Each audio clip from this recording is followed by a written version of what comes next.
కొన్ని సంవత్సరాల క్రితం దక్షిణ కొరియా దేశంలో దేవుని చేతిలో బలంగా వాడబడుతున్న ఒక గొప్ప దైవ సేవకుడు, ఆ దైవ సేవకుడే పాల్ యాంగిచో గారు.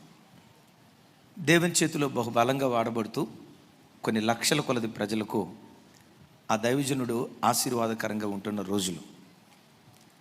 ఓ రోజు తనతో పాటు మాట్లాడటానికి దక్షిణ కొరియా దేశంలో వైద్య వృత్తిలో పేరుగాంచిన ఒక అద్భుతమైనటువంటి డాక్టర్ గారు పాల్ యాంగిచో గారితో కలిసి టిఫిన్ చేస్తూ మాట్లాడుకుంటూ పాల్ యాంగిచో గారితో ఆ గొప్ప వైద్యుడు అన్నాడట, డాక్టర్ చో, ఈ మధ్య మా పరిశోధనాశాలలో మనుషుని యొక్క బ్రెయిన్ మీద అనగా మెదడు మీద పరిశోధన చేశాం.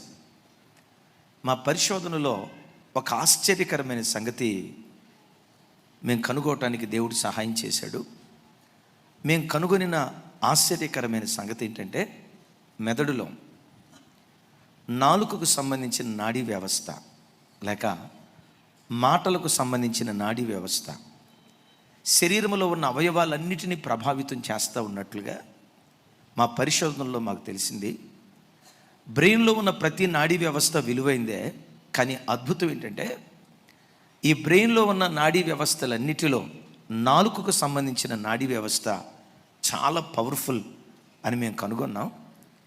ఈ నాలుకకు సంబంధించిన నాడీ వ్యవస్థ అరికాలు నుంచి నడినెత్తి వరకు శరీరంలో ఎన్ని నరాలు ఉన్నాయో ప్రతి శరీరపు అవయవానికి సంబంధించిన నరాన్ని పరిపాలన చేసేది, ప్రభావితం చేసేది, పురికొల్పేది నాలుకకు సంబంధించిన నాడీ వ్యవస్థ.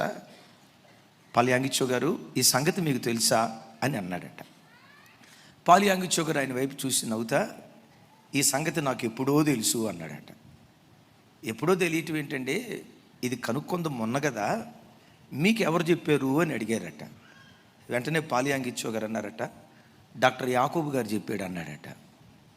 మన దక్షిణ కొరియా దేశంలో డాక్టర్ యాకూబ్ అని పేరు కలిగిన వాళ్ళు ఎవరు లేరే.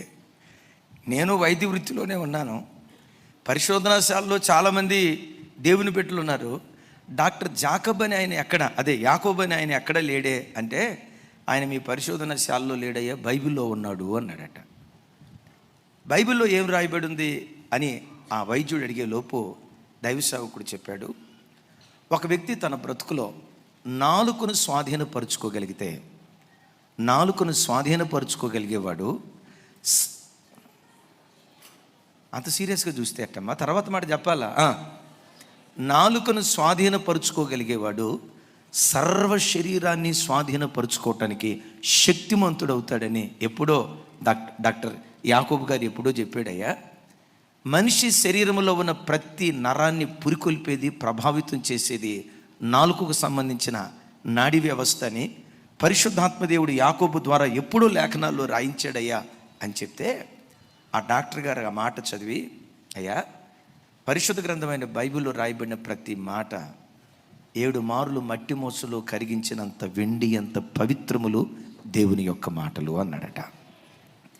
ఆ వైద్యుడు చెప్పిన మాట ఏంటంటే, ఒక వ్యక్తి తన నాలుకతో, నేను బలహీనుణ్ణి, నాకు ఒంట్లో అస్సలు ఆరోగ్యం బాగాలేదు, ఈరోజు అస్సలు భలే నీరసంగా ఉంది అని పదే నాలుగుతో అన్నాడంటే, వెంటనే ఆ బ్రెయిన్ నుంచి శరీరంలో ఉన్న ప్రతి అవయవానికి సిగ్నల్ వెళ్తుందంట.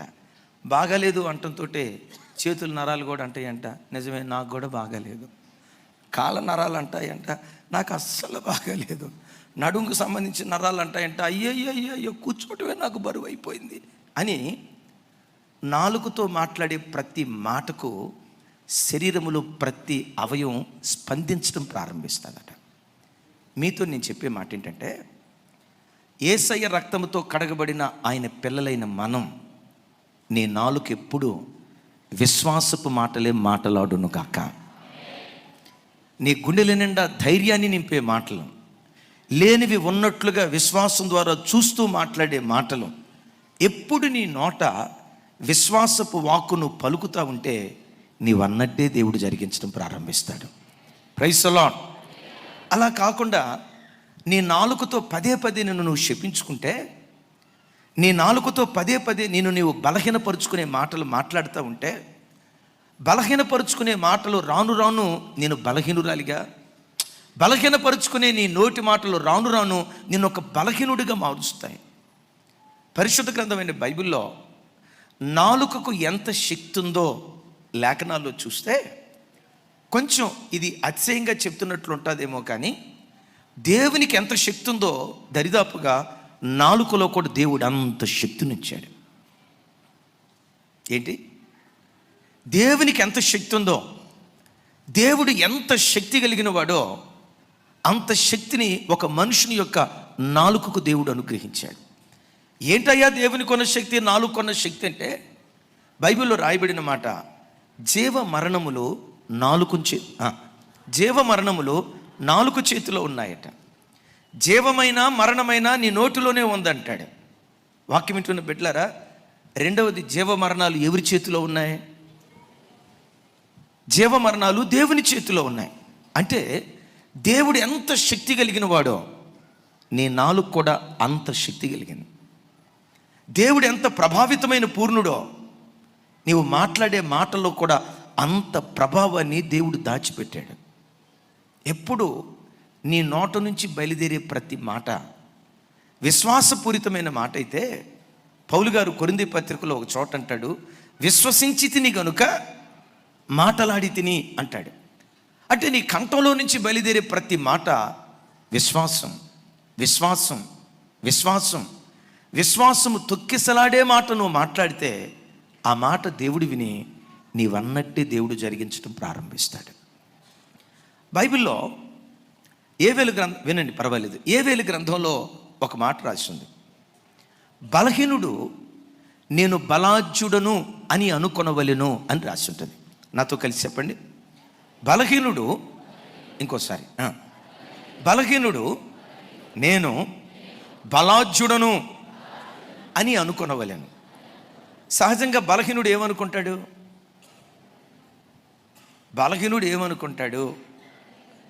అసలు బలహీనతలు లేకపోయినా మనిషికున్న దరిద్రపు అలవాటు ఏంటంటే నేను బలహీనుడు అనే మైండ్ సెట్ అయిపోద్ది అంతే. వాక్యం ఏమంటుందంటే వాస్తవంగా బలహీనుడు నేను బలహీనుడిని అనుకుంటాడు, కానీ బలహీనుడు ఏమనుకోవాలని వాక్యం అంటుందంటే బలహీనుడు నేను బలాజ్యుడుని అనుకోవాలి అని అంటది. లోకంలో బ్రతుకుతూ ఉన్నాం. అరిపాదం నుంచి నడినెత్తి వరకు వయసు పెరిగే కొద్దీ రకరకాల బలహీనతలు మనలను వెంటాడతాయి. రకరకాల అనారోగ్యాలు, రకరకాల రుగ్మతులు శరీరాన్ని వెంటాడుతూ ఉంటాయి. కానీ ఎప్పుడు నీ నోట ఉండాల్సిన మాట ఏంటో తెలుసా? యేసుక్రీస్తు రక్తపు శక్తిని బట్టి బలహీనుడైన నేను బలాజ్యుడిగా బ్రతకగలుగుతాను. యేసుక్రీస్తు రక్తపు శక్తిని బట్టి బలహీనురాలైన నేను ఆయన రక్తపు శక్తి ద్వారా నేను బలాజ్యురాల్ని అని పదే పదే నీ నోటితో అంటా ఉంటే బలహీనతలన్నిటినీ కప్పి దేవుని బలం నీ మీద పరిపాలన చేయడం ప్రారంభిస్తుంది. నిజంగా మనుషుడు పదే నాలుగుతో మాట్లాడే మాటలు, చెవులతో వినే మాటలు, నాలుగుతో పలికే మాటలు శరీరాన్ని ప్రభావితం చేస్తాయంటే ఈ మధ్య అది తమాషా అన్నాలో సంతోషకరమైన మాట అన్నాలో నాకు అర్థం కాదు, కానీ ఒక తమాషా విషయం చెప్తా. మన చర్చికి వచ్చే ఒక తమ్ముడు ఒక 50 సంవత్సరాలు అటు ఇటు, ఆ చెల్లికి 45 సంవత్సరాలు. ఈ 45 సంవత్సరాల తన భార్య పాపం ఆ బిడ్డ పదే మోకాలు నొప్పి అంటూ ఉంటే ఒక పెద్ద హాస్పిటల్కి తీసుకెళ్ళాడట. ఆ హాస్పిటల్కి తీసుకెళ్ళి డాక్టర్ దగ్గర అపాయింట్మెంట్ తీసుకుని చెక్ చేయించే లోపు భార్య అందట, ఏమండి తిరిగి ఎంత దూరం మీరు కూడా వచ్చారు కదా, మీరు కూడా ఒకసారి చెక్ చేయించుకోండి మోకాలు అందంట. ఈయన అన్నాడంట, నాకేమే నేను బేషుగ్గా ఉన్నా, నేను ఆరోగ్యంగా ఉన్నా, నీ కదా బాగుంది. అప్పుడప్పుడు సంవత్సరానికి ఒకసారి 2 నెలలకు ఒకసారి అప్పుడప్పుడు మీరు కూడా మోకాళ్ళ నొప్పులు అంటారు కదా, ఎంత దూరం వచ్చారు కదా, ఎందుకైనా మంచిది మీరు కూడా చేయించుకోండి అందట. ఆ బిడ్డ ఇచ్చిన ఉచిత సలహా, ఏ సలహా? ఉచిత సలహా పాటించి భార్య తాను ఇద్దరు మోకాళ్ళు ఎక్స్రే తీయించుకున్నారట. డాక్టర్ గారు వాళ్ళ భార్య రిపోర్ట్ తీసి, అమ్మ నీ మోకాళ్ళు చాలా వరకు అరిగిపోయినాయి, 3rd స్టేజ్, ఇంకొక స్టేజీ దాటిందంటే మా చెప్పబెట్టాల నీకు లోపట అయిపోయిందమ్మా, మ్యాక్సిమం ఇక నీ పని అయిపోయింది అని చెప్పే లోపు డాక్టర్ గారు నాకు తెలిసి డాక్టర్ గారు, అందుకని మీ దగ్గరికి వచ్చాను డాక్టర్ గారు అని చెప్పి, మరి మా ఆయన రిపోర్ట్ ఏంటి అందంట. భర్త రిపోర్ట్ చూశాడు. ఏమంటే మీ మోకాలు పర్వాలేదు, కాకపోతే ఇప్పుడే కొంచెం అరగటం స్టార్ట్ అయింది, జాగ్రత్త తీసుకోండి, మీకు ఏమీ కాదు, కొంచెం జాగ్రత్త తీసుకుంటే ఇక బేషుగ్గా ఉంటారు, మీకేం ఇబ్బంది లేదు, కాకపోతే అరుగుదల మాత్రం జస్ట్ ఇప్పుడే స్టార్ట్ అయింది, ఇప్పుడు కనుక అజాగ్రత్తగా ఉన్నారంటే ఇక పూర్తిగా అరిగిపోవటం స్టార్ట్ అయింది, అందుట్లో మీరు పురుషులు కదా, పదే పదే అటు ఇటు తిరుగుతూ ఉంటారు, జాగ్రత్త తీసుకోకపోతే మోకాలు పూర్తిగా అరిగిపోద్ది అన్నాడు. ఎట్టాగే చూసి నాకేమీ లేదనుకున్నా కదా, నా మోకాళ్ళు అరిగిపోవటం ప్రారంభించినాయా, ఆ ఆలోచన ఎప్పుడైతే రావటం స్టార్ట్ అయిందో తెలియకుండానే మోకాలు నొప్పి స్టార్ట్ అయిపోయిందంట. నా దగ్గరకు వచ్చాడు, నమ్ముతారా ఎట్లొచ్చాడో తెలుసా, అన్నయ్య ఎట్లా అనుకుంటూ వచ్చాడు, తమ్ముడా ఏమైందన్న, మోకాలు నొప్పి అన్నయ్య తట్టుకోలేకపోతున్నాను అన్నయ్య అన్నాడు. ఎక్కడ తమ్ముడా అని ఆ మోకాళ్ళ మీద అట్లా చేయి పెట్టి ప్రార్థన చేయబోయే లోపు, చెయ్యి అట్లా పెట్టబోయే లోపు అమ్మో నొప్పి అన్నా అన్నాడు. ఒరే తమ్ముడా ఇంకా చెయ్యే పెట్టలేదురా నేను, అప్పుడే నీకు నొప్పి ఎట్లా వచ్చిందంటే అంటాడు, అన్న డాక్టర్ గారి దగ్గరికి వెళ్ళక మునుపు నేను మంచి ఆరోగ్యవంతుడన్నా, ఏమంటా డాక్టర్ గారి దగ్గరికి వెళ్ళి మా భార్యతో పాటు నేను మెడికల్ చెకప్ చేయించుకున్నాను, అప్పటి నుంచి డాక్టర్ గారు కూడా చెప్తున్నాడు నీ మోకాలు ఏం పెద్ద అరగలేదయ్యా, జస్ట్ కొంచెమే. ఆ మాట ఎప్పుడైతే విన్నప్పటి నుంచి అమ్మో నా మోకాలు అరిగిపోద్దా, అరిగిపోతే డ్యూటీకి ఎట్టా, మరి డ్యూటీకి పోకపోతే ఇంటి అద్దె ఎట్టా, కారు ఈఎంఐ ఎట్టా, పిల్లల ఫీజు ఎట్టా అన్న ఆలోచించి అంతకు మునుపు నాకు నొప్పి లేదన్న, ఆ మాట విన్న తర్వాత నాకు నొప్పి స్టార్ట్ అయిందన్న. నీ నోటితో పదే పదే యేసయ్య రక్తంతో కడగబడిన నేను బలాఢ్యుడను, సంపూర్ణమైన ఆరోగ్యవంతుడను, శరీరంలో ఎన్ని బలహీనతలున్నా వాటిని మించిన దేవుని కృప నాకు తోడుగా ఉందని పదే పదే నీ నాలుకతో నువ్వు మాట్లాడుతూ ఉంటే నీ నాలుకతో మాట్లాడే మాట అనారోగ్యంపై విజయం సాధించడానికి దేవుడు కృప చూపిస్తాడు. చప్పలు కొడుతూ ప్రభుకి స్తోత్రాలు చెప్తాం. ఓ రోజు ఎట్లాగే మీటింగ్కి వెళ్ళాను, నన్ను ఒక ఆయన చూశాడు, ఇట్లా చేతిలో చేయబోతా నన్ను చూసి అన్నాడు, how are you young man అన్నాడు. నన్ను పట్టుకుని అన్నాడు, చెప్పాలా, how are you young man అన్నాడు. ఇంకా యంగ్ అంటే ఎట్టాగయ్యా అన్నట్టు నేను చూడబోయే లోపు ఆయన నా చెయ్యి ఇట్లా పెట్టుకొని, యూనో మై ఏజ్, నా వయసు ఎంతో తెలుసా, జస్ట్ 70 years యంగ్ అన్నాడు. ఎవరయ్యా అన్న అంటాడు, just 70 years young. No I'm not 70 years, just 17 అని నా చెయ్యి ఎట్లా పట్టుకొని ఇట్లా ఊపుతూ ఉంటే నా చెయ్యి ఎట్లా ఉందో తెలుసా, మిషన్లో నలిగిపోయినట్టు నలిగిపోతుంది. ఇట్లా ఊపుతూ ఉంటే నా పని ఎట్లుందో తెలుసా, చెయ్యి ఊడిపోద్దేమో అన్నట్టు అనిపించింది. అరే 70 సంవత్సరాల వయసులో ఎంత యాక్టివ్, శరీరంలో తాను యాక్టివ్ కాకమునుపు మానసికంగా బలవంతుడు. Praise the lord. మానసిక దౌర్బల్యానికి మించినటువంటి పేదరికం ప్రపంచంలో ఇంకొకటి ఏదీ లేదు. అందుకని వాక్యం వింటున్న ప్రభు బిడ్డలారా, ఎప్పుడు నీ నోటితో మాట్లాడేటప్పుడు, నీ నాలుక నుంచి ఒక మాట బయలుదేరేటప్పుడు ఎప్పుడు విశ్వాసపు మాటలే మాట్లాడు. విశ్వాసం ఉట్టిపడేటట్లుగా అలాంటి మాటలే మాట్లాడు. ఎవరైనా నీ దగ్గరికి వచ్చి, అమ్మా సిస్టర్, ఓ సిస్టర్ మిమ్మల్ని, సిస్టర్ ఎట్లా ఉన్నారు అని అంటంతో అట్టున్నాం అయ్యా అని అనొద్దు. దేవుని మహాకృపను బట్టి అనంగా అదే వచ్చిన బాధ.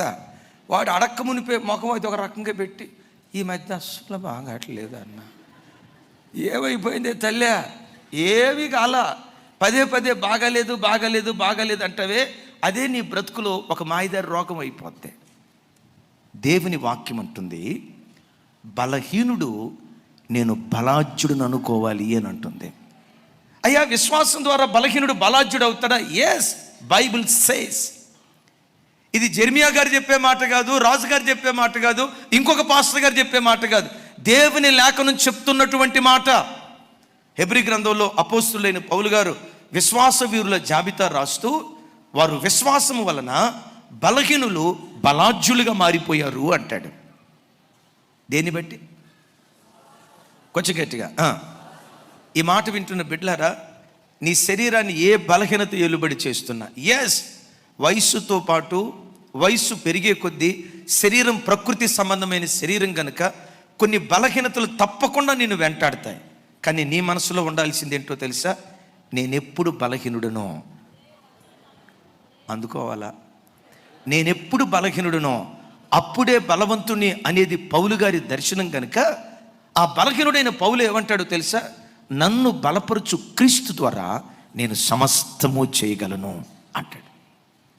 ఎప్పుడు నీ నోట నుంచి బయలుదేరే మాట అనారోగ్యంపై విజయాన్ని సాధించున్నట్లుగా, శరీర దౌర్బల్యాన్ని జయించున్నట్లుగా, వయసుతో పాటు వచ్చే రోగాలు, బలహీనతలు, రుగ్మతలు జయించేటట్లుగా ఎప్పుడు నీ నోట నుండి ఆ విశ్వాసపు వాక్కు బయలుదేరుచునుగాక. రెండవది, లోకంలో మనం బ్రతికేటప్పుడు కొన్ని కరువులు, కొన్ని ఆర్థిక ఇబ్బందులు, కొన్ని ఆర్థిక దారిద్ర్యత మనుషులుగా కొన్నిసార్లు లోకంలో మనల్ని వెంటాడుతూ వస్తుంది. ఈ ఆర్థిక దరిద్రత మనల్ని వెంటాడేటప్పుడు ఈ ఆర్థిక దరిద్రతను చూస్తూ నా బ్రతికింతే, ఎంత కష్టపడినా నా జీవితం ఇంతే, ఎంత ప్రాకులాడినా ఈ పేదరికం నన్ను విడిచిపెట్టదో, ఎంత ప్రాకులాడినా నా జీవితం ఇంతే, ఇది నా కర్మ, ఇది నా శాపం, ఇది నా దరిద్రం అని నీ నాలుకతో పొర్రపాటున నీవు శపించుకోవద్దు. ఏం చేయాలి? ఎస్, కరువు వచ్చింది. కరువులో ఉన్నప్పుడు సమృద్ధిని గూర్చి నువ్వు ప్రవచించాలి. ఇబ్బందిలో ఉన్నప్పుడు విశాలత నువ్వు ప్రవచించాలి. ఆమెన్ చెప్పాలి. ఆమెన్. లేమిలో ఉన్నప్పుడు గిన్నె నిండి పొంగి పొర్లుతున్నట్లుగా, దేవుడు కార్యం చేస్తున్నట్లుగా ప్రవచించి నువ్వు మాట్లాడితే నీవన్నట్టే దేవుడు జరిగించడం ప్రారంభిస్తాడు. తినటానికి తిండి లేని పరిస్థితి నిజమే. కారపు మెతుకులు కూడా నోచుకోలేని కడు పేద పరిస్థితి నిజమే. ఆ కారపు మెతుకుల మధ్యలో ఉంటూ నువ్వు అనాల్సిన మాట ఏంటో తెలుసా? ఈ కరువు కొద్ది రోజులే, ఒకరోజు రాబోతుంది, గిన్నె నిండి పొంగి పొర్లేటట్లుగా నా దేవుడు నన్ను లేవనెత్తబోతున్నాడు. ఎక్కడ తలదించుకున్నానో అక్కడ నా దేవుడు తల పైకెత్తబోతున్నాడు. నా కళ్ళ ఎదుట పెరుగుతున్నటువంటి నా పిల్లలు నాకంటే శక్తిమంతులుగా నా దేవుడు దీవించబోతున్నాడు. నా తలను దేవుడు పైకెత్తాడు. నా తలను నా దేవుడు పైకెత్తిన దానికంటే దేవుడు నాకు ఇచ్చిన పిల్లలను నాకంటే శక్తిమంతులుగా దేవుడు నిలవబెట్టబోతున్నాడని ఎప్పుడు సమృద్ధిని గూర్చిన ప్రవచనపు వాక్కు నువ్వు మాట్లాడుతూ వస్తే నీ బ్రతుకు దినములన్నిట కృపాక్షేమాలే నేను వెంబడించును గాక. ఓ ప్రాంతంలో ఓ గొప్ప దైవ సేవకుడు ఉన్నాడు, చాలా మంచి దైవ సేవకుడు. ఆ ప్రాంతంలో ఆయన అప్పుడే కొత్తగా సేవ ప్రారంభించాడు. చిన్న పిల్లలు ఒక 3, పెద్దోళ్ళు ఒక 5, మొత్తం ఒక 8 మంది. ఆ పాస్టర్ గారు ఆదివారం వాక్యం చెప్పడానికి నిలవబడితే పెద్దగా అరుస్తా, మైకు లేకుండానే కిలోమీటర్ దూరం వినపడేటట్లుగా పెద్దగా అరుస్తూ ఉండేవాడు. అంత పెద్దగా అరుస్తూ వాక్యం చెప్తా ఉంటే పాస్టర్మ గారు పక్కనే కూర్చొని, 700 ఇంత పెద్దగా అరవాల్సిన అవసరం ఉందా?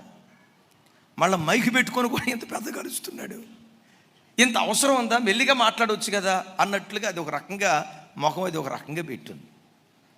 ఆరాధన అయిపోయింది. అక్కడ ఉన్న 3 పిల్లల్లో ఒక పిల్లోడు, 2 పిల్లలు లోపటికి వెళ్ళారు, ఫెయిత్తో లోపటికి వెళ్ళారు, సర్దుతూ ఉన్నారు. పాస్టర్ గారు కూడా లోపలికి వచ్చారు. ఆ తర్వాత పాస్టర్ గారు కూడా వచ్చారు. పిల్లలు ఉన్నారన్న సంగతి పాస్టర్ గారు చూడకుండా పాస్టర్ గారి దగ్గరికి వెళ్ళి మోసతో పోటు పొడిచిందంట. పొడిచిందంట. అక్కడుంది 5 ఉన్న సంఘానికి అంత పెద్దగా అరవాల్సిన అవసరం ఉందా? మెల్లిగా చెప్తే పోయేది కదా అని అంత ఆవిడ. ఈయనేమన్నాడు తెలుసా? పిచ్చిదానే, నువ్వు 5 చూస్తున్నావేమో, విశ్వాసం ద్వారా నేను 5,000 మంది ప్రజలను చూస్తున్నాను అన్నాడు. మీరు సప్పట్లు కొట్టినట్టుగా పాస్టర్ గారు సప్పట్లు కొట్ల. ఏమందో తెలుసా? సాల్లే బడాయి అందంట. ఈయన అన్నాడట, పిచ్చిదానా నువ్వు 5 చూస్తున్నావేమో, విశ్వాసం ద్వారా నేను 5,000 మంది ప్రజలను చూస్తా ఉన్నానంటే వెంటనే ఈవిడంది సాల్లే బాడాయి, తినడానికి తిండి లేదు కానీ మేసాలకు మాటలు మాత్రం కోటలు దాడుతూ ఉన్నాయి అని ఏదేదో అందట. ఆ దైవజనుడు అన్నాడట, ఒకరోజు వస్తుంది, ఇదే స్థలం 1000 కొలది ప్రజలు కూడుకొని ఆరాధించే ఒక అద్భుతమైన ఆధ్యాత్మిక కేంద్రంగా ప్రభు మార్చబోతున్నాడు. ఎట్లా ఈ మాట నువ్వు చెప్తున్నావయ్యా? విశ్వాసము లేనిది ఉన్నట్లుగా పిలిచేది. ఆమెన్. విశ్వాసము లేనిది ఉన్నట్లుగా పిలిచేది. హల్లెలూయా. కొంచెం గట్టిగా చెప్దాం. ఆమెన్. విశ్వాసము లేనిది ఉన్నట్లుగా పిలిచేదే విశ్వాసం. కంటికి కనబడిన దాన్ని నిరీక్షణ ద్వారా చూసేదే విశ్వాసం. నువ్వు 5గురిని చూసేవేమో, నేను 5,000 మంది ప్రజల్లో నిలవబడినట్లుగా నేను వాక్యం చెప్తున్నాను అని చెప్తే దినాలు అట్లా సాగాయి. ఆ దైవజనుడు ఆ ప్రవచనపు వాక్కు పలికిన 15 సంవత్సరాల తర్వాత అదే స్థలంలో ఈరోజు ప్రతి ఆదివారం 7,000 మంది ప్రజలు కూడుకొని ప్రభువుని ఆరాధిస్తున్నారు. ఇంకొక విచిత్రం చెప్పంటారా? ఆ ఆరాధనా స్థలం సరిపోకపోతే ఇక ఎక్స్టెన్షన్ చేయడానికి అవకాశం లేక అదే టౌన్లో మరో చోట స్థలం కొన్నారు. ఆ స్థలంలో ప్రతి ఆదివారం 10,000 మంది ప్రజలు వచ్చి ప్రభువుని ఆరాధన చేస్తారు. అంటే అది పిల్ల సంఘం, తల్లి సంఘం ఇది. తల్లి సంఘం ఇది 5గురిని ఎదురు పెట్టుకొని 5,000 మంది ప్రజలను చూశాడు. వాక్యం వింటున్న బిడ్డలారా, ఈరోజు నువ్వు కట్టుకున్న భర్త నిన్ను అర్థం చేసుకుని వాడై ఉండొచ్చు, తాగుబోతై ఉండొచ్చు, తిరుగుబోతై ఉండొచ్చు, మానసికంగా నిన్ను హింసించేవాడై ఉండొచ్చు, నిన్ను అర్థం చేసుకొని నాబాలు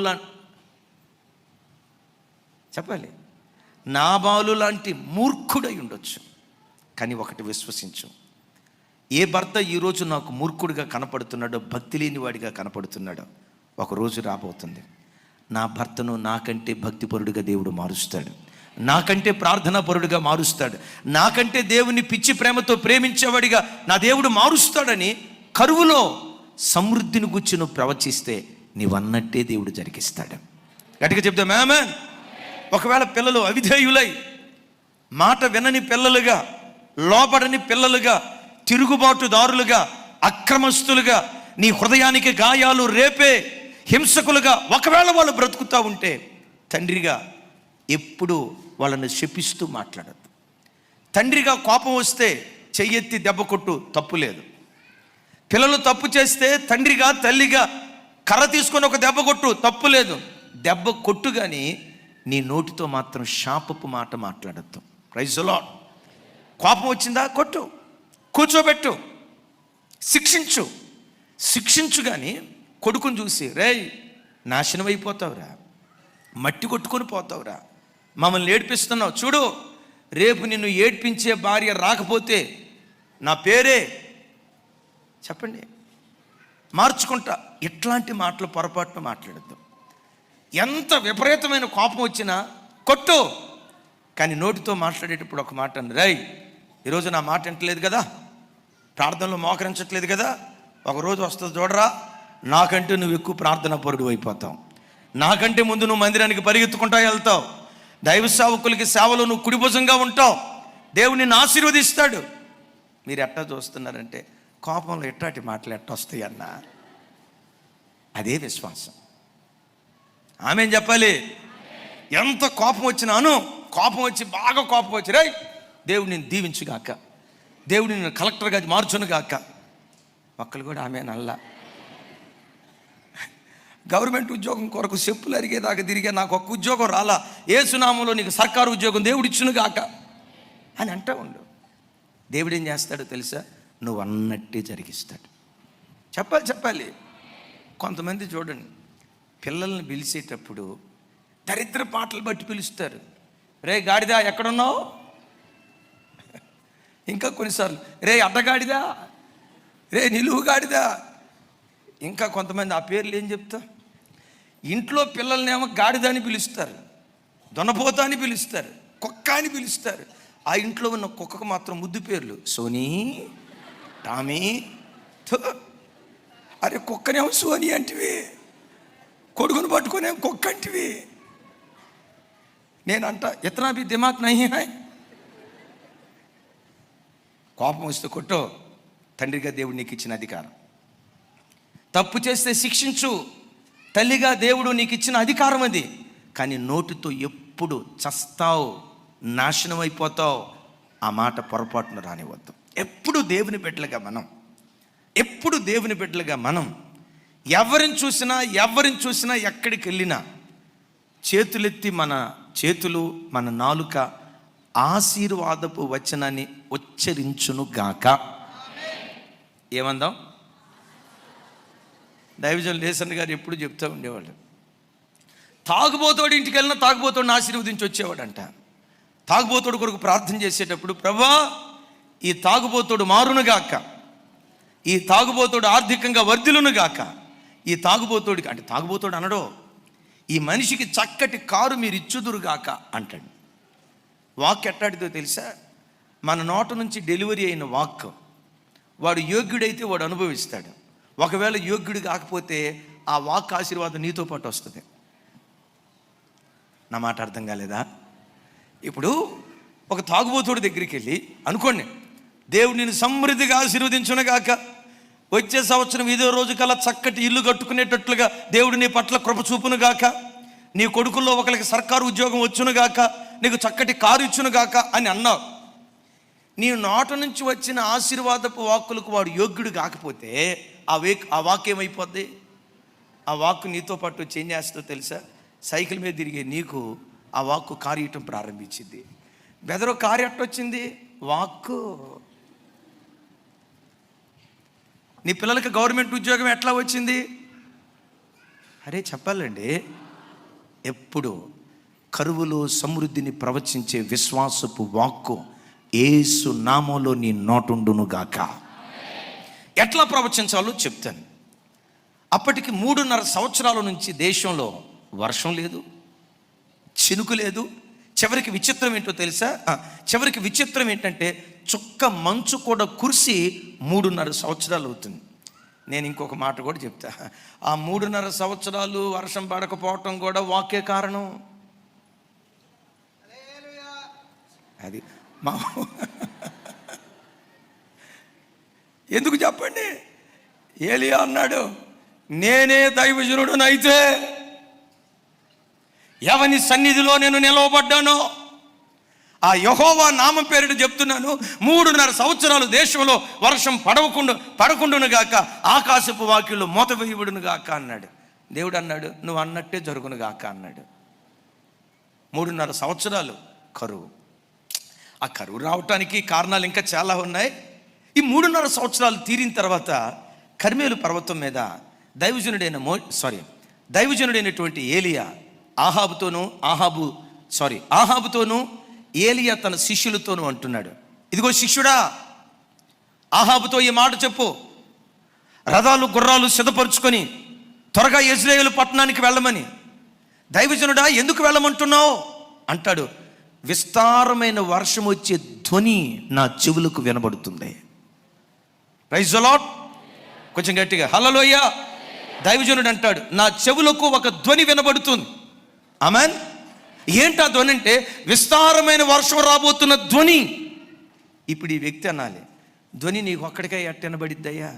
ఇప్పుడు నేను మాట్లాడుతూ ఉంటే నేను మాట్లాడే మాట, అమ్మ నా వైపు చూడండి, నేను మాట్లాడే మాట కొందరికి వినపడి కొందరికి వినపడకుండా ఉంటుందా? ధ్వని అనేది అందరికీ వినపడాలి కదా. అంటాడు దైవజనుడు ఇక్కడ, అదిగో నాకు ఒక ధ్వని వినబడుతుంది అంటే నేను అనే మాట ఏంటో తెలుసా? నీ చెవి విశ్వాస వాక్కును ఆలకించగలిగే చెవిగా ఉండాలి. కొన్నిసార్లు దేవుడు నిన్నెట్లా బలపరచబోతున్నాడో నీ చెవి దగ్గర నా దేవుడు సవ్వడి చేస్తూ ఉంటాడు. చప్పట్లు కొడుతూ స్తోత్రాలు చెప్పు. నేనంట ఆ సవ్వడి వినగలిగే విశ్వాస చెవులు కలిగిన వారిగా మనం బ్రతకాలి. హల్లెలూయా. సైతాను వచ్చి ఒక చెవి దగ్గర అంటాడు, నీ బ్రతికింతే బ్రతుకు కాలమంతా ఈ ఏడ్పే అని సాతానంటే, మరొక చెవి దగ్గర నీ దేవుడు వచ్చి అంటాడు, నీ అంగలార్పు రాగల కాలములో నాట్యంగా నేను మార్చబోతున్నాను. ఈ శ్రమ కొద్ది రోజులే, ఆమెన్. ఈ దుఃఖం కొద్ది రోజులే, ఆమెన్. ఈ కరువు కొద్ది రోజులే, ఆమెన్. ఈ రోగం కొద్ది రోజులే, ఈ సమస్య కొద్ది రోజులే. శ్రమ నొందిన ఏండ్ల కొలది నేను నీకు సమృద్ధిని ఇవ్వబోతున్నానని నీ చెవి దగ్గర దేవుడు సవిడి చేయటం ప్రారంభిస్తాడు. చప్పట్లు కొడుతూ స్తోత్రాలు చెప్దాం. ఆమెన్. ఆ ధ్వని వినగలిగే చెవి ఆయన పిల్లలుగా మనం కలిగి బ్రతకాలి. మోపైన వర్షం రాబోతున్న ధ్వని నాకు వినబడుతుంది అయ్యా అన్నాడు. అక్కడ ఏ ఆనవాలు లేదు. ఆ మాట అన్న తర్వాత ఏలియా ఏం చేశారు తెలుసా? మోకరించి దేవుని సన్నిధిలో ప్రార్థన చేయటం ప్రారంభించాడు. ఈ మాట బాగా విను. దేవుని సన్నిధిలో మోకరించి ప్రార్థన చేస్తూ ఉన్నాడు. ఒక 5 నిమిషాలు 10 నిమిషాలు ఎంతసేపు రాయబడలేదు కానీ ప్రార్థన చేశాడు. శిష్యుని పిలిచాడు. శిష్యుడా, ఇట్రా, ఆకాశం వైపు చూడు, వర్షం పడే ఆనవాలు ఏమైనా కనపడుతుందేమో చూసి చూడు అన్నాడు. వెళ్ళాడు. అటువైపు మధ్యధరా సముద్రం ఉంది.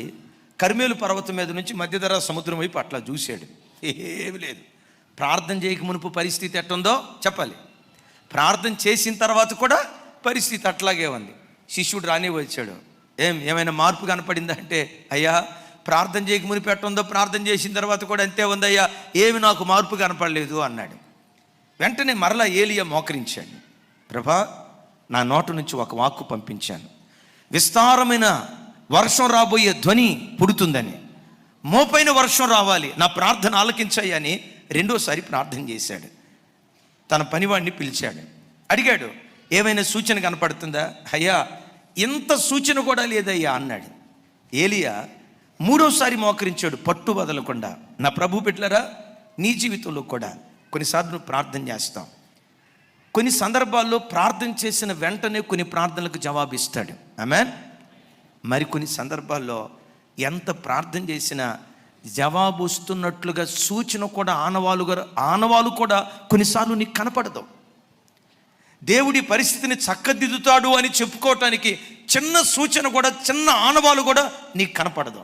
అలాంటి పరిస్థితుల్లో కూడా వాక్యం అంటుంది, విశ్వాసం కలిగిన వాడు వెలిచూపు వలన కాదు, విశ్వాసము ద్వారానే ఒక వ్యక్తి నడుచుకోవాలి.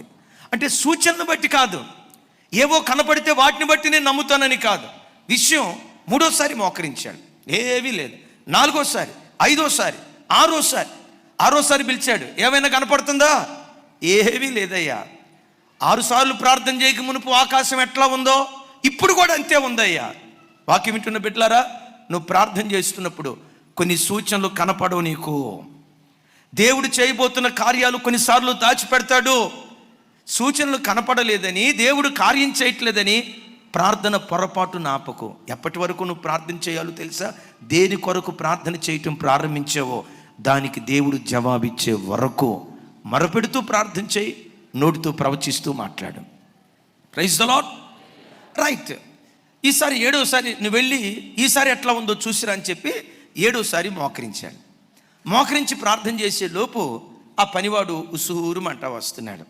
పనివాడు ఏమన్నాడంటే, అయ్యా కనపడింది, కాకపోతే ఆకాశంలో మానవ హస్తమంత చిన్న మేఘం నాకు కనపడింది అయ్యా అన్నాడు. నాతో కలిసి చెప్పండి, మానవ హస్తమంతా ఏ మేఘం?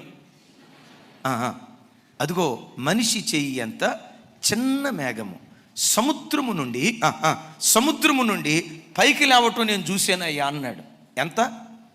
మానవ హస్తమంతా చిన్న మేఘం రాబోతూ ఉంటే చిన్న మేఘం పైకి లేస్తున్నట్లుగా నేను చూస్తున్నాను అంటంతో దైవజనుడు ఏలియా అంటాడు, ఆహాబు రాజా, మోపైన వర్షం రాబోతుంది, సమృద్ధి అయిన వర్షం రాబోతుంది. 3.5 సంవత్సరాలు మన దేశాన్ని పట్టి పీడించిన కరువు ఈ వర్షంతో నా దేవుడు కొట్టివేయబోతున్నాడు. ఈ పనివాడు చెప్తున్నాడు, అయ్యా అక్కడ మోపైన వర్షం రావటానికి పెద్ద మేఘమేం కనపడలా. ఎంత కనపడింది? మానవ హస్తం అంత చిన్న మేఘం కనపడితే ఆ చిన్న మేఘాన్ని చూసి అంటాడు, మోపైన వర్షం రాబోతుంది అంటాడు. చివరికి ఏం జరిగింది? ఆ నోటి మాటను దేవుడు స్థిరపరిచాడు. Praise the lord. ఆ నోటి మాటను దేవుడు స్థిరపరిస్తే జరిగిన అద్భుతం, ఆ చిన్న మేఘాన్ని ఇరుకులో విశాలత కలుగు చేయగలిగిన దేవుడు 5 రొట్టెలు 2 చిన్ని చేపలను 1000 మంది ప్రజలకు ఆహారంగా మార్చగలిగిన దేవుడు, చిన్న రాయితో గొలియాతు మీద జయమిచ్చిన దేవుడు, చేతిలో ఉన్న కర్రతో ఐగుప్తీయుల మీద అఖండమైన విజయాన్ని మోషేకిచ్చిన దేవుడు, ఆ చిన్న మేఘంతో ప్రచండమైన వర్షాన్ని దేవుడు కురిపించాడు. చప్పట్లు కొడుతూ స్తోత్రాలు చెప్దాం. ఏ మేఘంతో ప్రచండమైన వర్షాన్ని కురిపించాడు? అందరూ చెప్పాలి. మానవ హస్తమంతా. నా వైపు చూడు. నీ కష్టార్జితం చిన్నదై ఉండొచ్చు. కొందరు సంపాదించినట్లుగా లక్షల రూపాయల జీతం నువ్వు సంపాదించకపోయి ఉండొచ్చు. నీ భర్త 10,000 రూపాయల జీతగాడి అయి ఉండొచ్చు, 15,000 రూపాయల జీతగాడి అయి ఉండొచ్చు, 20,000 రూపాయల జీతగాడి అయి ఉండొచ్చు. కానీ నీ దేవుడు ఎవరో తెలుసా? ఆ చిన్న కష్టార్జితంతో మోపైన కార్యాలు దేవుడు చేయగలుగుతాడు. నమ్ముతారా ఈ మాట? నీ చిన్న కష్టార్జితంతో, ఎప్పుడు నీ చేతిలో ఉన్న కష్టార్జితాన్ని బట్టి దేవుని మీద సనుక్కో. దేవుడు నీకు ఇచ్చిన దాన్ని చూసి, ప్రభా నాకు ఇచ్చింది చిన్నది, నా ప్రక్కంటోళ్ళకి ఇచ్చింది పెద్దదని ఎవరితో పోల్చుకోనో నిన్ను నువ్వు పొరపాటును కృంగదీసుకోకు. నీవు ఆరాధించే నీ దేవుడు నీ చేతిలో ఉన్న దానితోనే చిత్ర విచిత్రాలు చేయగలిగిన శక్తిమంతుడైనటువంటి దేవుడు. అటుగా చెప్తాం ఆమేన్, ఆమేన్. ఒకవేళ నువ్వు అనుకోవచ్చు, అయ్యా నా జీతం చిన్నదని నేను బాధపడుతుంది, ఎందుకంటే అందరూ వారి పిల్లలను కార్పొరేట్ స్కూల్లో కాలేజీలో చదివిస్తున్నారు, నా పిల్లలు నేను చదివించలేకపోతున్నాను అయ్యా. అదే నాకు మంచి ఉద్యోగం ఉంటే, మంచి జీతం వస్తే కార్పొరేట్ స్కూల్లో నా పిల్లలను కూడా చదివించగలిగేవాడిని కదా. కొన్నిసార్లు తండ్రిగా నువ్వు అనుకుంటావు. నీ దేవుడు ఎవరో తెలుసా? నిజమే, నీ పిల్లల్ని సర్కారు స్కూల్లో, గవర్నమెంట్ స్కూల్లో నువ్వు చదివిస్తున్నావు. నీ దేవుడు ఎవరో తెలుసా? కార్పొరేట్ స్కూల్లో చదివిన పిల్లలు సాధించలేని విజయాలు గవర్నమెంట్ స్కూల్లో చదివిన నీ పిల్లలు సాధించేటట్లుగా అద్భుతం చేయగలిగినటువంటి దేవుడు ఆయన. అర్థం కాలేదా? మరి చెప్పేదేదో ఎక్కడ కూడా పిసినారితనం ఎందుకమ్మా? గట్టిగా చెప్పండి.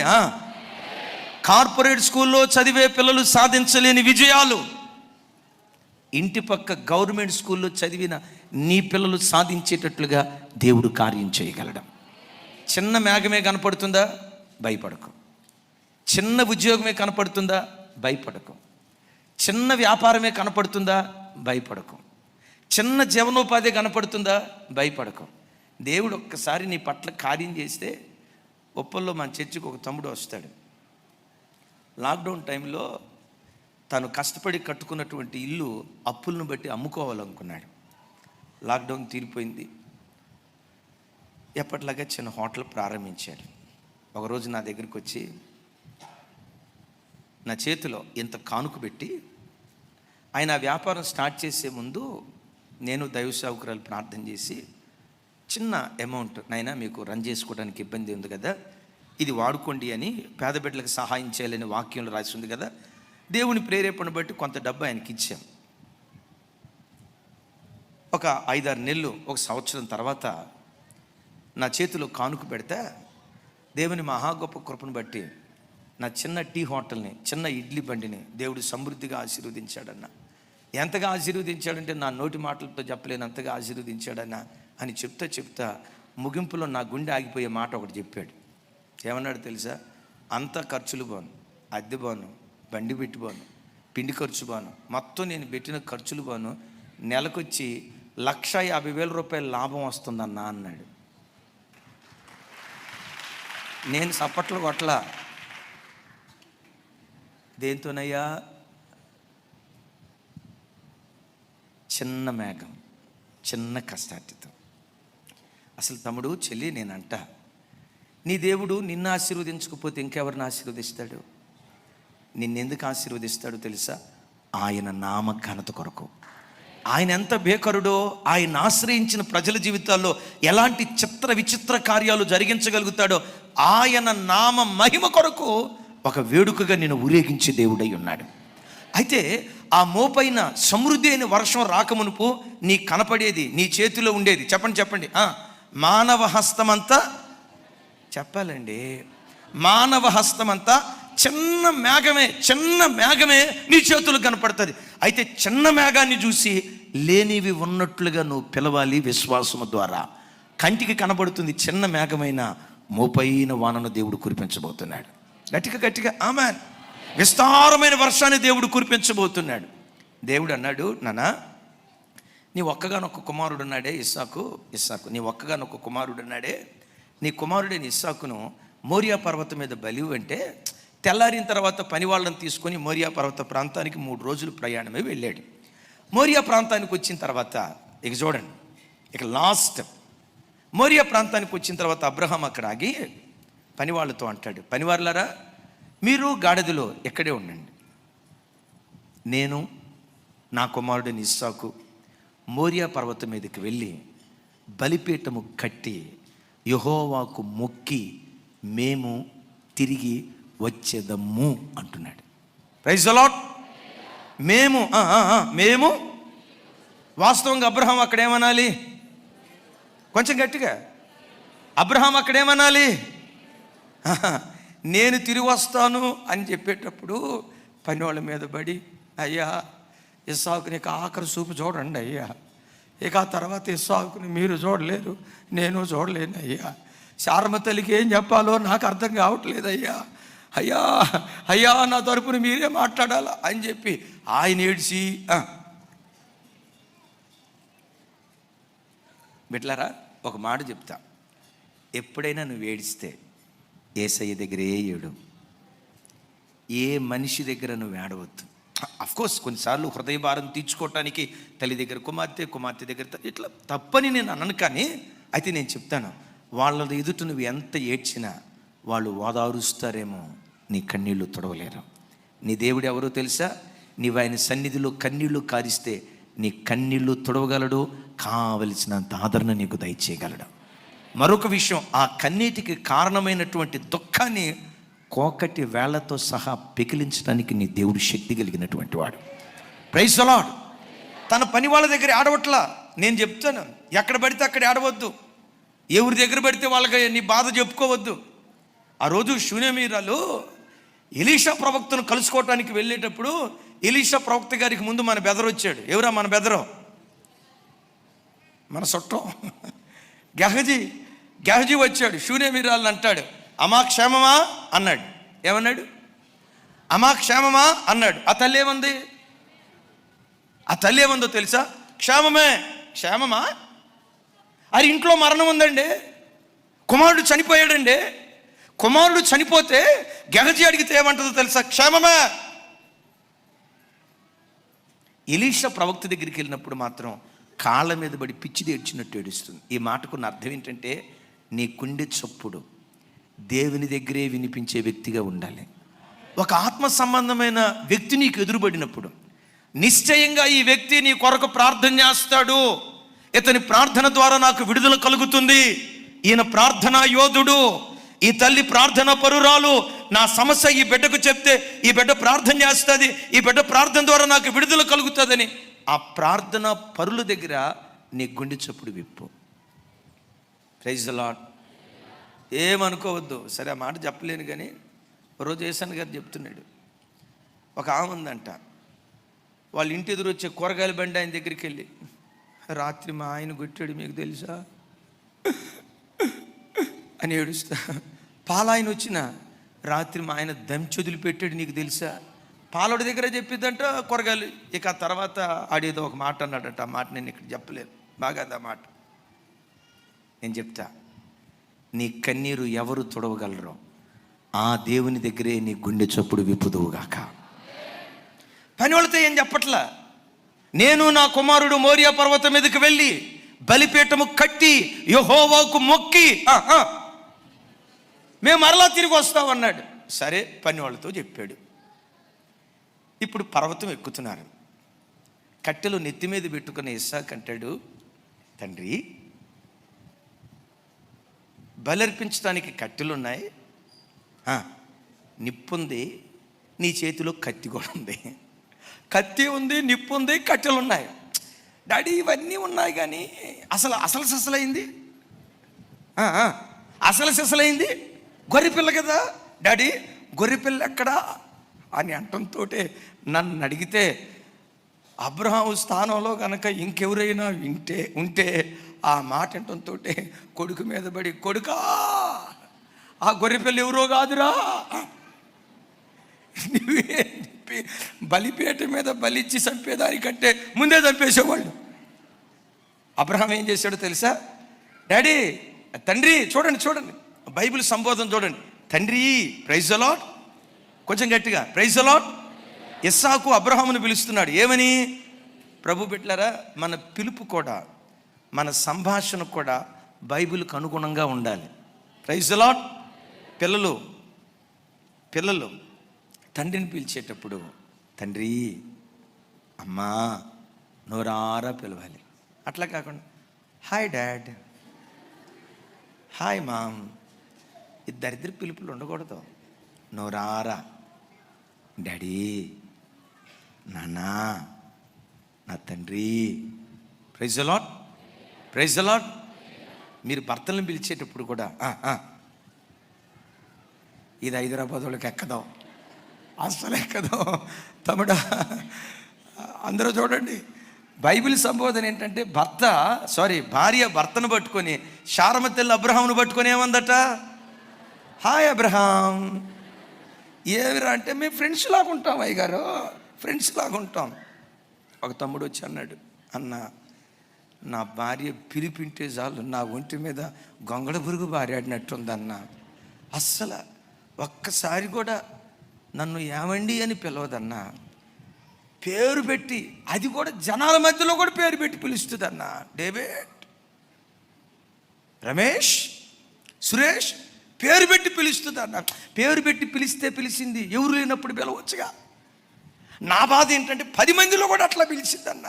అనే లోపు ఆ చెల్లి రానే వచ్చింది, అన్న మా పెళ్ళైన కొత్తలో నేను యామండి అన్నా. ఈయన ఏమన్నాడు తెలుసా, నువ్వు నన్ను యావండి అని పిలిస్తే నన్ను దూరం చేసినట్టుందే రమా అన్నాడంట. అట్లా కాదండి, ఎంత మనం స్నేహితుల్లాగున్నా సంబోధన దగ్గరకు వచ్చేసరికి యావండి యజమానుడు అనాలి కదా. అంటే మనోడు అన్నాడట మూతి ముందుకు చాపి, నన్ను యావండి అంటే నాకేదో అయిపోతున్నట్టుంది, నన్ను భర్త అంటే మనకు మధ్య బాండేజ్ లేనట్టుంది, మన మధ్య బాండేజ్ ఉండాలంటే నన్ను పేరు పెట్టే పిలవాలి అని. అయ్యా నేను యావండి అని పిలిచే నాకు పేరు పెట్టి పిలిచేటట్టుగా చేసింది. ఇప్పుడు ఏమంటాడంటే ఏమండి అనకపోయేసరికి గొంగళ పురుగు బారాడినట్టుందంట. ఒకప్పుడు లేదుగా బిడ్డలారా. అందుకనే ఈ కొత్త ఫ్యాషన్లకు వెళ్ళొద్దు. బంగారం, హనీ, రేపు నా శని, ఇట్లాంటివి ఏమీ రాకుండా ముందు నుండే బైబిల్ పద్ధతి, యజమానుడా ఫర్ ఎవర్. ఆయన యజమానుడైనప్పుడు మీరేమవుతారు? అవునా, ఎవరికమ్మా? బైబిల్ సంబోధన చూడండి. నయోమి తల్లి రూతమ్మని ఏమని పిలిచేదో తెలుసా? నా కుమారి. అబ్బా చూడండి, అత్త కోడల సంబోధన. అత్త కోడల్ని ఏమని పిలుస్తుందంటే, చెప్పాలి గట్టిగా, కుమారి కూడా కాదు, కొంచెం గట్టిగానమ్మా, కొంచెం గట్టిగా. మన ప్రాంతాల్లో అత్తలేంటో తెలుసా? అత్త అంటే కాలు మీద కాలు వేసుకొని ఎట్లా కాలుపుతా, నేను అనకూడదు, ఏవై టీ పెట్టు, గొడ్డుని పిలిచినట్టు పిలుస్తాను. ఆ కోడలు కూడా ఏం చేస్తుందో తెలుసా? అట్టాగే అత్తయ్య గారు అని ఊగుతుంది, కానీ లోపట అనుకుంటుంది, రేపు ముసలిదానివి కాకపోతావా, మాంసంలో పడకపోతావా, నీకు పండగ చేయకపోతున్నా.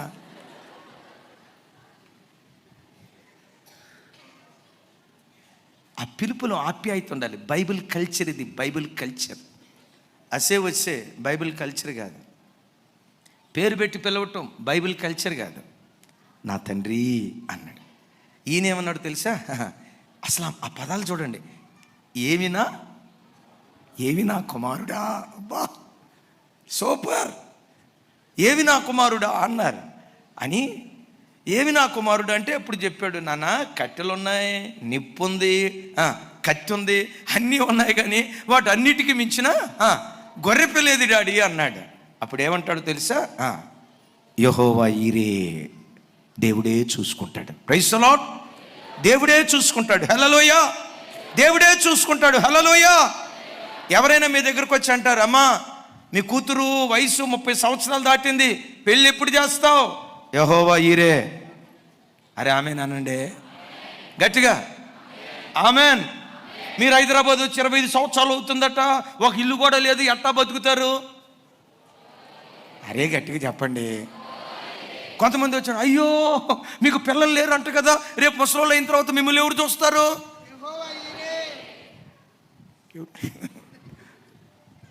అది ప్రైజ్ ది లార్డ్. అయ్యో మీ ఆయన ఉద్యోగం 10,000 రూపాయలేనంట కదా, 15,000 రూపాయలేనంట కదా, హైదరాబాదులో బతకాలంటే భార్యాభర్తలు ఉద్యోగం చేసిన బతకటం కష్టం. అనండమ్మా. నీ ఇంట్లో ఏ సమస్య ఉన్నా, నీ ఇంట్లో ఏ ఇబ్బంది ఉన్నా, అది పిల్లల వివాహమైనా, ఉద్యోగాలు ఏమైనా, ఆర్థిక ఇబ్బంది అయినా, అనారోగ్యమైన, కుటుంబంలో అసమాధానమైన, ఆర్థిక ఇబ్బందులైనా, ఏ పరిస్థితికైనా, ఏ స్థితిగతులకైనా యెహోవా ఈరే. చప్పట్లు కొడుతూ స్తోత్రాలు చెప్తా. ప్రతి దానికి ముందిదే, ప్రతి సమస్యకు ముందిదే. Praise the lord. కొంతమంది పొండాకోరోళ్ళు వచ్చి నీ దగ్గర అంటారు, అమ్మో అత్త దగ్గర అట్లా గడగడలాడితే నేను జీవితాంతం ఒడికిచ్చింది. అట్ట కాదు, ఆ ఒకటి చదివే లోపు నువ్వు 10 చదువు అని అంటారు. అప్పుడు అనాలి, ఆహా కొంచెం గట్టిగానండి. ఉద్యోగంలో కొంతమంది నిన్ను టార్గెట్ పెట్టుకొని వీడిని తొక్కాలా, వీడిని తొక్కాలా, వీడిని తొక్కాలని కొంతమంది నేను తొక్కాలని ప్రయత్నం చేస్తారు. ఒకటే అప్పుడు ఏం జరిగిద్దో తెలుసా? నేను తొక్కాలని ప్రయత్నం చేసేవాడు వాడు తవ్విన గుంటలో వాడు పడతాడు. నేను మొర్దెకైని లేవనెత్తినట్లుగా దేవుడు లేవనెత్తుతాడు. ఆమేన్. కొంచెం గట్టిగా ఆమేన్. ఒకటే మాట అంటాడు, యెహోవా ఈరే అనే లోపు ఇస్సాకు అర్థం కాక ఈ మాటకున్న అర్థం ఏంటి నాన్న అన్నాడు. యెహోవా చూచుకుని రా, మన అవసరత ఏదో, మన అక్కరత ఏదో, మనకు రాబోతున్న కరువేదో ముందుగా దేవునికి తెలుసురా. మన దేవుడు ఎవరో తెలుసా? సమస్య రాకమునిపే దానికి పరిష్కారాన్ని కూడా దేవుడు ముందే సిద్ధపరిచాడు. చప్పట్లు కొడుతూ స్తోత్రాలు చెప్దాం. ఆ నీళ్లు తాగుదాం అనుకున్నాడు మోషే. తాగేలోపు నీళ్ళు ఏమైపోయినాయి? చేదు. అయ్యా మారా నీళ్ళు అంటే ప్రార్థన చేస్తే మోషేతో దేవుడు అంటాడు, మోషే ఏం టెన్షన్ పడద్దు, ఆ పక్కన చెట్టు ఉందే దాని కొమ్మ విరిచి నీళ్ళల్లో వేయి, ఆ మారా నీళ్ళు మినరల్ నీటిలో అయిపోతాయి అన్నాడు. కొమ్మ తీసాడు, నీళ్ళల్లో వేసాడు. వేసిన వెంటనే చేదంతా విరిగిపోయి మినరల్ వాటర్ అయిపోయినాయి. నేను ఇక్కడ ఒక మాట చెప్తా. మారా నీకున్న సమస్య, దాని ప్రక్కనున్న చెట్టు నీ సమస్యకు పరిష్కారం. నీకు తెలుసా? నీకు సమస్య ఉందంటే ఆ సమస్యకు పరిష్కారం ముందుగానే దేవుడు సిద్ధపరిచి ఉంచాడు. ఏమండి, ప్రశ్నపత్రం రాకమునిపే సమాధానాలు ఉంటాయి కదా. ఏం అట్లా ఎస్ అంటున్నారు? అవునా కాదా? ప్రశ్నపత్రం రాకమునిపే గమనించండి, భారతదేశ రాష్ట్రపతి ఎవరు?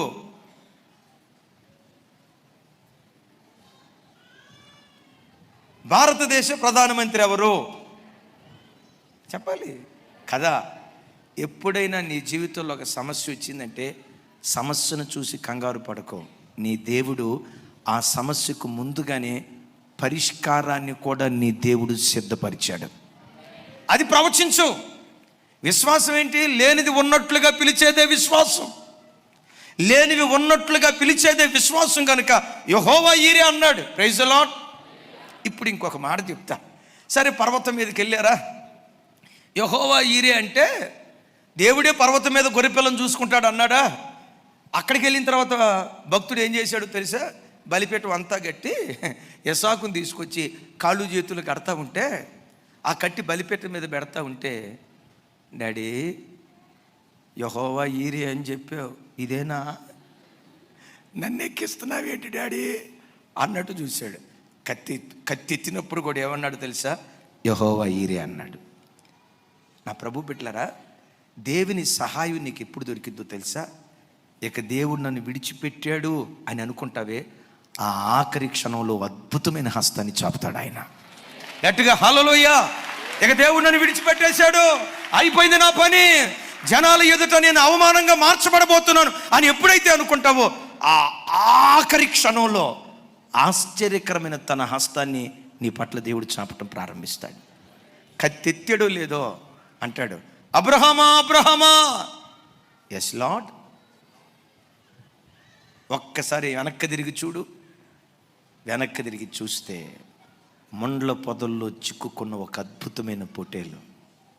అబ్రహామా, యెహోవా ఈరే అన్నావు కదా, నీ విశ్వాసపు వాక్కును నేను ఘనపరిచి నీ సమస్యకు ముందుగానే పరిష్కారాన్ని కూడా నేను దాచిపెట్టాను. Praise the lord. భక్తి జీవితంలో కూడా ప్రభు పెట్టారా, ఇది లౌకికమైన విషయాలే కాదు, భక్తి జీవితంలో కూడా ఎప్పుడు సాతాను ఒక చెవి దగ్గర వచ్చి అంటాడు, నువ్వు ఎంత వాక్యం విన్నా నీ భక్తి ఇంతే, ఎన్ని సంవత్సరాలు వాక్యం విన్నా నువ్వు పవిత్రతలో నిలవబడలేవు, నువ్వు బలహీనుడివి, అదిగో దాన్ని మానలేవు, నువ్వు బలహీనురాలివి, దీన్ని నువ్వు మానలేవు. సాతాను కొన్నిటిని నీకు జ్ఞాపకం చేసి నేను కృంగదీస్తూ ఉంటాడు. సింపుల్ ఒక్కటే మాట, నా వైపు చూడండి. దేవుని సన్నిధిలో సాతాను నీ బలహీనతను గుర్తుకు తెచ్చి నేను కృంగదీయాలని ప్రయత్నం చేస్తూ ఉన్నప్పుడు సాతాను వచ్చి అంటాడు, అపవిత్రమైన చూపు నువ్వు జయించలేవు అని అంటాడు. వెంటనే నువ్వు అనాల్సిన మాట ఏంటో తెలుసా? యేసుక్రీస్తు రక్తపు శక్తి ద్వారా, నన్ను ఆవరించిన పరిశుద్ధాత్మ ద్వారా ఈ పాపం మీద దేవుడు నిశ్చయంగా నాకు విజయాన్ని ఇస్తాడు.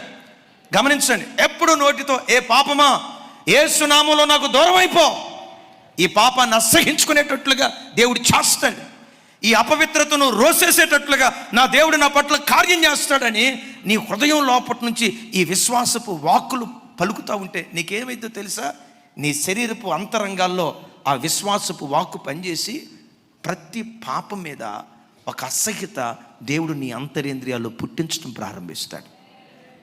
విశ్వసించి తిని గనుక పౌలు గారు మాట్లాడిన మాట ఏంటో ఆ మాట చదువుకొని ప్రార్థన చేసుకుందాం. చూడండి, అందరూ చూడాలి. కొరింథీయులకు రాసిన 2వ పత్రిక 4వ అధ్యాయం 14-15 వచనాలు. అందరూ కొంచెం పెద్దగా నాతో కలిసి చెప్పండి. కాగా విశ్వసించి తిని గనుక మాట్లాడి తిని అని వ్రాయబడిన ప్రకారం అట్టి విశ్వాసముతో కూడిన ఆత్మ గలవారమై. ఏ ఆత్మ? చెప్పాలి. ఏ ఆత్మ? విశ్వాసముతో కూడిన. ప్రతి బిడ్డ విశ్వాసముతో కూడిన పరిశుద్ధాత్మను, విశ్వాసంతో కూడుకున్న ఆత్మను కలిగినటువంటి వాడై ఉండాలి. విశ్వాసంతో కూడిన ఆత్మ నీలో ఉంటే నీ నోట నుంచి బయలుదేరే ప్రతి మాట విశ్వాసపు మాటే బయలుదేరి వస్తుంది. Praise the lord. చెప్దాం, ప్రైజ్ ది లార్డ్. విశ్వాసంతో కూడినటువంటి ఆత్మ గలవారై, ఆ మాట చూపించుతాడు. విశ్వాసముతో కూడిన ఆత్మ గలవారమై. 14 వచనం.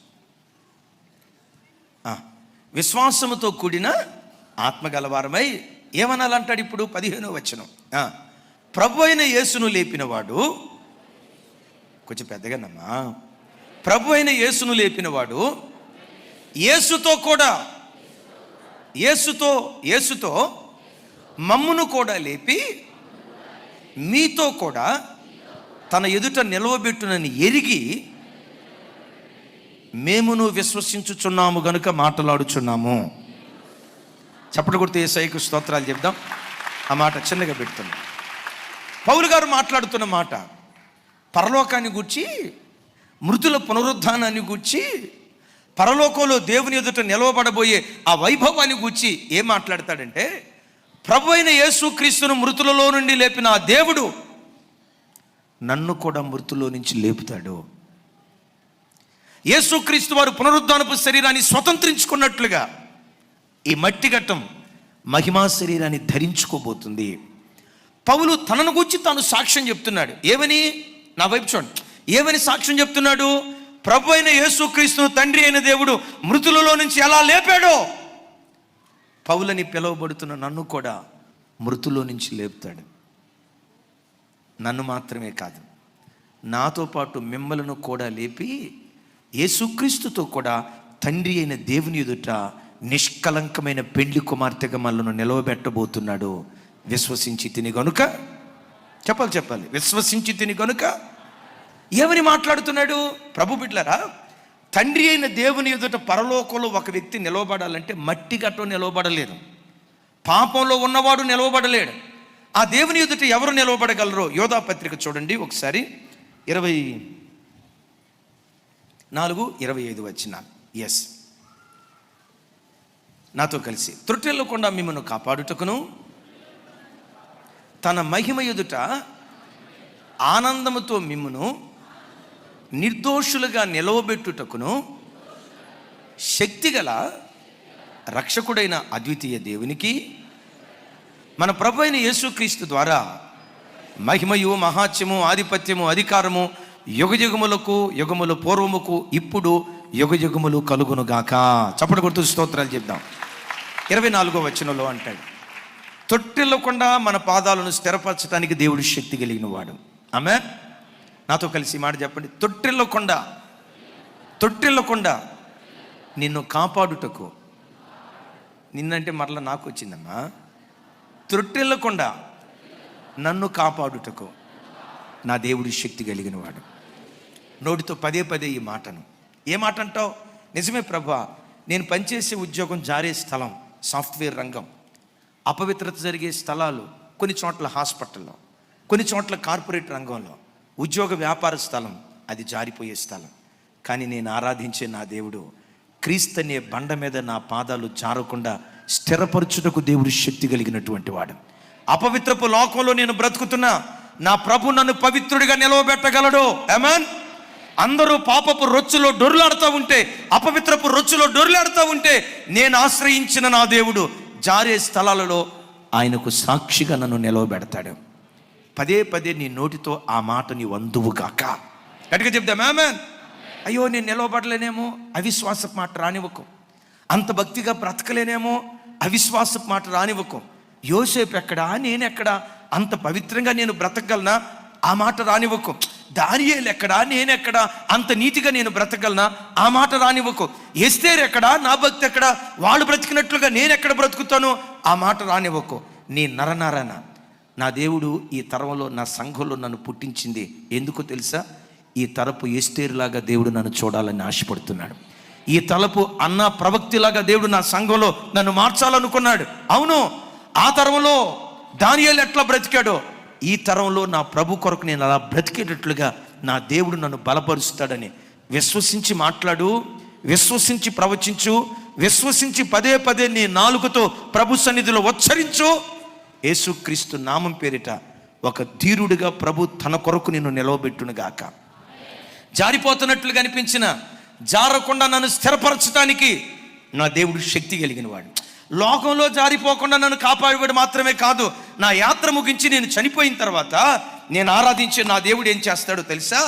నేను సమాధి చేయబడిన తర్వాత ఆయన మధ్యాకాశానికి వచ్చినప్పుడు రెప్పపాటు కాలములో నేను రూపాంతరం చెందినట్లుగా నన్ను పేరు పెట్టి పిలుస్తాడు. Praise god, praise god. కొంచెం గట్టిగా చెప్తాం, ప్రైజ్ గాడ్. ఆయన పేరు పెట్టి పిలుస్తాడు. యేసురత్నం ఆయన పేరు పెట్టి పిలుస్తాడు. రమేష్ ఆయన పేరు పెట్టి పిలుస్తాడు. అఖిల్ ఆయన పేరు పెట్టి పిలుస్తాడు. రవి ఆయన పేరు పెట్టి పిలుస్తాడు. సురేష్ ఆయన పేరు పెట్టి పిలుస్తాడు. వెంకటేష్ ఆయన పేరు పెట్టి పిలిచినప్పుడు రెప్పపాటు కాలంలో ఈ మట్టి దేహం మహిమాదేహంగా మారిపోద్ది. క్షయమైపోయే ఈ దేహం అక్షయ శరీరాన్ని ధరిస్తుంది. బలహీనమైన ఈ దేహం బలమైన దేహంగా మార్చబడుతుంది. ప్రకృతి సంబంధమైన ఈ దేహం ఆత్మ సంబంధమైన దేహంగా ఎంతసేపట్లో రెప్పపాటు కాలంలో రూపాంతరం చెంది ఆ రూపాంతర శరీరంతో నేను పరలోకానికి వెళ్తా ఉంటే ఊహించుకుంటూ ఉండు. నేను పరలోకానికి వెళ్తా ఉంటే ఇటువైపు గాబ్రియేలు, అరే చెప్పండి అమ్మా, ఇటువైపు మిఖాయేలు, సింహాసనం మీద తండ్రి అయిన దేవుడు, ఆ సింహాసనం ప్రక్కన నా రక్షణకర్త అయిన గొర్రెపిల్లైన యేసుక్రీస్తు వారు. నేను పరలోకంలోకి వెళ్ళటంతో వాళ్ళంతా లేచి నిలవబడి రెండు చేతులు చాపి నన్ను పేరు పెట్టి పిలుస్తూ ఉంటే, దేవదూతలంతా నన్ను పొగుడుతూ ఉంటే, ఆహా, అలాంటి మహిమ కలిగిన రోజులు దేవుడు నాకు ఇవ్వబోతున్నాడు. ప్రభుతో యుగాయుగాలు బ్రతికే దినాలు దేవుడు నాకు ఇవ్వబోతున్నాడు. ఆ మహిమా లోకాన్ని చూసే రోజులు దేవుడు నాకు ఇవ్వబోతున్నాడు. అప్పుడు నా భక్తికి మెప్పు, ఘనత, మహిమ పరలోక రాజ్యంలో దేవుడు నాకు ఇవ్వబోతున్నాడు. దీన్ని ఊహించుకుంటా ఉండు. హల్లెలూయ. అసలు నీకు తెలుసా, పరలోకం నీ కళ్ళ ముందుంటే పాపం కనుమరుగైపోద్ది. అరే గట్టిగా చెప్పండి. కొంతమంది చూడండి ఈ గలపాడో, కొంతమంది చూడండి అయ్యగారు కళ్ళు మూసుకుంటా ఉంటే మా ఇంటి చుట్టూతో దొన్నపోతులు తిరిగినట్లు కనపడుతుంది అయ్యగారు. ఇంకొంతమంది అంటారు మా ఇంటి చుట్టూతో పందులు తిరుగుతున్నట్లు కళ వస్తుంది. మరి క్రైస్తవుడు కళ్ళు మూసుకుంటే పరలోకం కనపడాలా? ఏం మీరక్క పెద్దగా చెప్పండి. క్రైస్తవుడు కళ్ళు మూసుకుంటే పరలోకం కనపడాలా? ఆమేన్. దేవదూతలు కనపడాలా? హల్లెలూయ. ఆ పరలోకపు మహిమను కళ్ళ ముందు పెట్టుకొని బ్రతుకు. లోకంలో ప్రతి అపవిత్రత నీకు పెంటలాగా కనపడిపోతుంది. అపవిత్రత రొచ్చులాగా కనపడింది. ఆ పరలోకం నీ కళ్ళ ముందు ఉంటే ఒకటే ఆలోచన, బ్రతికిన కొద్ది కాలం నా యేసుకు సాక్షిగా నేను బ్రతకాలి, నా యేసు కొరకే బ్రతకాలి. బ్రతుకుట క్రీస్తే. ఒకవేళ ప్రభువుకు కొరకు బ్రతకని రోజు ఏదైనా నా బ్రతుకులు ఎదురు కాబోతూ ఉంటే, ఆ రోజు రాకమునిపే నేను చనిపోవటం నాకు మేలని పరలోక కాంక్షతో బ్రతికేటట్లుగా నేను బలపరుస్తాను. ఆమేన్. నీ నాలుగుతో ప్రవచించు. ఆమేన్. నీవన్నట్టే దేవుడు జరిగిస్తాడు. ఒకే మాట ఒకే క్షణం చెప్తాను. నీ నోటి మాట విత్తనము లాంటిది. చెప్పండి. మన నోటి మాట విత్తనం లాంటిది. వేప విత్తనం వేస్తే ఏ చెట్టు వస్తుంది? చేదు మాటలు బలిగితే ఏ ఫలితం వస్తుంది నీకు? అమ్మ చెప్పాలి. నీ నోటి మాట, తల్లి నా వైపు చూడండి. ఈ ప్రార్థన ముగించిన తర్వాత నీ నోరార నిన్ను నువ్వు ఆశీర్వదించుకో. నీ సంఘాన్ని ఆశీర్వదించి వెళ్ళు. ఏమంటావు తెలుసా? మా సంఘం ఇదే హైదరాబాద్ పట్టణంలో లక్షల కొలది జనాంగాన్ని మాకు నువ్వు ఇవ్వబోతున్నందుకు స్తోత్రం. స్తుతించు. ఈ భారతదేశాన్ని మా సేవకులు కానుకగా నీ చేతులు పెట్టే భాగ్యం మా సేవకులకు ఇవ్వబోతున్నందుకు స్తోత్రం. వేవేల కొలది ప్రజలకు తల్లిగా నువ్వు మార్చబోతున్నందుకు స్తోత్రం. యేసయ్యకి మహిమ కలుగును గాక. దైవజనరాలు సేవకు వచ్చిన తొలిడి దినాల్లో ఒక వాగ్దానం వచ్చిందట, నీవు వేవేలకు తల్లి వగుదువు అని. ఆమె సేవ అంత ఎదుగుదల లేని రోజుల్లో నాకు వాగ్దానం చూపిస్తా, ప్రభు సేవకు వచ్చిన తొలిడి దినాల్లో నాకు చేసిన వాగ్దానం వేవేలకు తల్లి వగుతావని. వేవేలు కాదు, వందలు కూడా లేరు, పదుల సంఖ్యలో. కానీ దైవ సేవకురాలు పదే పదే అనే మాట, వేవేలకు తల్లి అవుతావు పదే పదే అన్నారు కదా. దేవుని కృప, మీలాంటి భక్తి కలిగిన బిడ్డలను మాకు పిల్లలుగా దేవుడు అనుగ్రహించాడు. ఈ పిల్లలే కాదు, చెప్పాలి. నీ నోటి మాట విత్తనం లాంటిది. ఆమెన్. నువ్వు చేదు విత్తనాలు విత్తితే, ఏమట చూస్తున్నారు? చేదు విత్తనాలు విత్తితే, వేప విత్తనం విత్తితే వేప చెట్టే బయటకు వస్తుంది.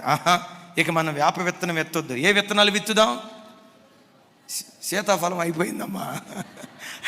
సరే విత్తు, సీతాఫలపు విత్తనాలు విత్తు, సీతాఫలపు పంటను కోస్తావు. అంజూరపు విత్తనాలు విత్తు, అంజూరపు పంట కోస్తావు. ఒలీవ విత్తనాలు విత్తు, ఒలీవ పంట కోస్తావు. ద్రాక్ష విత్తనాలు విత్తు. అలాంటి కృప దేవుడు నీకు అనుగ్రహించును గాక.